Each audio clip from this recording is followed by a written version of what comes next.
안녕하세요. 실제 사용 후기를 공개하는 실서입니다. 이번 영상은 갤럭시 탭 S7 플러스 13개월 사용 후기를 공유하겠습니다. 영상 시작하겠습니다.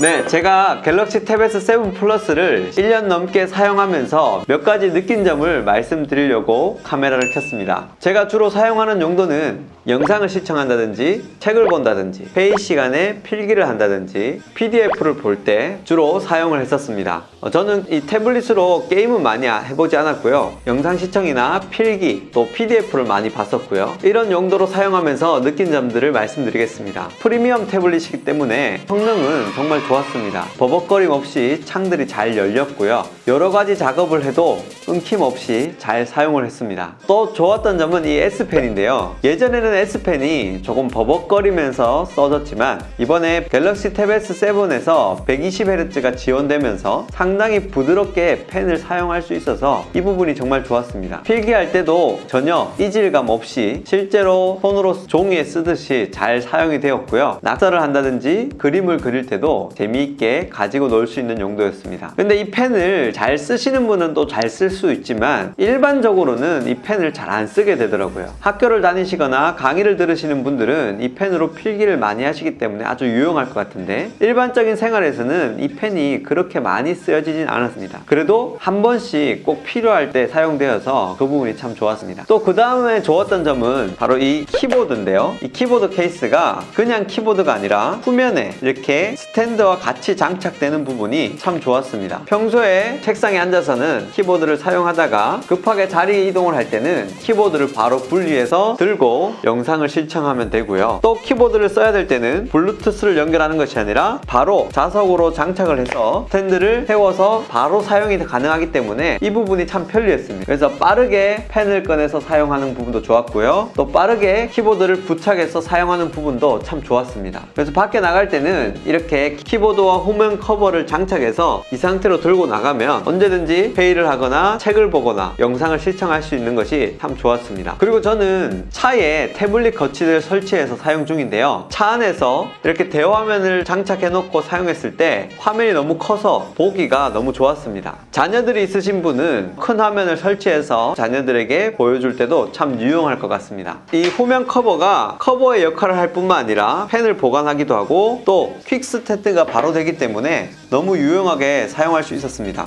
평소에는 이렇게 보다가 책상에 놓고 싶을 때는 그대로 이렇게 두면 되고요. 또 다시 키보드에 연결하고 싶을 때는 그대로 키보드에 부착만 하면 바로바로 사용이 가능했습니다. 이 부분이 정말 큰 장점이지 않을까 싶습니다. 이렇게 여러가지 장점이 참 많았는데요. 고성능, 그리고 접근성이 편한 펜과 키보드, 그리고 여러가지를 활용할 수 있는 이 대화면의 디스플레이, 이러한 강점들이 탭 S7 플러스의 아주 중요한 장점이었던 것 같습니다. 이러한 장점들만 있는 것이 아니라 아쉬운 점들도 몇 가지 있었습니다. 제일 아쉬운 부분은 무게인데요. 사실 본체만 들고 사용할 때는 그나마 조금 낫습니다. 이 상태도 약간 부담스럽긴 하지만 그래도 한 손에 들고 보기에 나쁘지는 않습니다. 쓸 수는 있는데요. 이거를 후면 케이스를 장착하게 되면 말이 달라집니다. 후면 케이스가 튼튼한 대신에 무게가 어느 정도 나가기 때문에 후면 케이스를 장착하게 되면 한 손으로 들고 보기가 상당히 부담스럽습니다. 1분 이상 들고 있기가 쉽지 않아요. 그래서 항상 이렇게 두 손으로 들고 봐야 되고요. 책상에 두고 보시는 거는 아주 좋습니다. 그러나 손에 들고 장시간 보기에는 손목에 무리가 많이 갑니다. 여기까지도 무거운데 키보드를 장착하고 휴대를 하게 되면 웬만한 경량 노트북 정도 무게가 됩니다. 그래서 무게가 있기 때문에 사용 빈도가 확실히 떨어지게 됩니다. 크기가 작고 무게가 가벼운 태블릿은 사용 빈도가 높을 텐데요. 아무래도 이 무게가 나가다 보면 사용 횟수에 확실히 제한이 있는 것 같습니다. 특정 부분만 사용하게 되고 항상 들고 다니면서 사용하기에는 조금 무리가 있습니다. 그래서 이렇게 대화면을 쓰다 보니까 주머니에도 쏙 들어가고 파우치에도 쏙 들어가고 가방에도 크로스백에도 쏙 들어가는 8인치 태블릿이 상당히 그리울 때가 많았습니다. 또 한 가지 단점은 테두리가 커버가 되지 않습니다. 이 키보드 케이스가 너무 좋다 보니까 포기하기 어려워서 다른 케이스를 전혀 못 쓰고 이 케이스로만 사용했었는데요. 그러다 보니까 가쪽에 전혀 보호가 되지 않고